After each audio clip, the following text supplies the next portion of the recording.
I'm Corey, and I'm going to be teaching you today how to hold the violin, which is the first thing I teach. So, first of all, I just want to say that there are lots of different ways to teach the violin, like different ways to start the student. A lot of teachers will start their student with the bow, which I'm actually not really sure how to do it that way. So what I do is I teach the way I was taught, which is to start with setting up this hand and plucking, which is a lot simpler than having to learn how to hold the bow. But today I'm just going to teach you how to hold the instrument. So I have a shoulder rest, which I recommend more than a sponge, but they're a lot more expensive. Sponges are about $4. This was $30. Cheaper ones are like $20. They offer a lot more support, but most kids do fine with a sponge. Most people, like most beginners, that's what I used.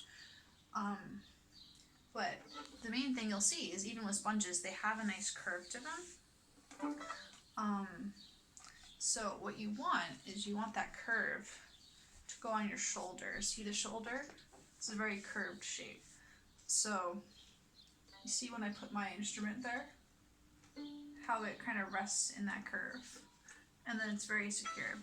So what you do,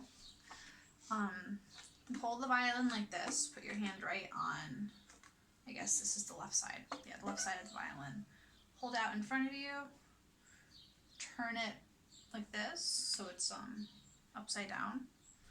And then that, if you like kind of lift your head back and make a nice open spot here, it lets you just kind of find out where that is, like how it sits really well. And then you kind of just see how that's comfortable. And then you look over at it, put your head on the chin rest, which is this part, and you just kind of rest your head. You don't have to really like push down. You can just rest it there, and it should sit there without having to use your arms at all. And this is how the violin is supported. Later on, when you're moving, when you're using your hand, you'll end up shifting, doing lots of different things. You don't want to have to be holding up the violin here, because then this hand is going to have a lot of trouble, having to be responsible for holding up the violin.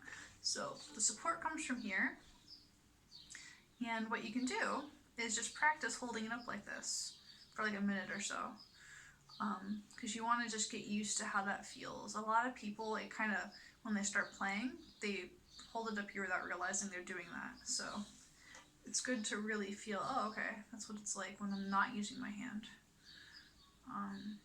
And then practice taking it down, putting it back up, and then just kind of like getting comfortable with that. Back to the other way, doing it that way. Yeah, and you can just do that. And notice the violin isn't here, right? That's pretty common. A lot of people want to put it on their chest here instead of on the shoulder. And again, some people do hold it that way. Like there's lots of different ways to hold the violin, but this is the way I know how to do it. One of the benefits to holding it on your shoulder is it makes it easier for your arm to come underneath and reach the strings when you're actually playing notes. So if it's over here, see how much more I have to reach now to actually get there? So yeah, that's how you want to do it. So thanks so much for watching this, and I hope that helped either review what you have already learned or get you started playing the violin.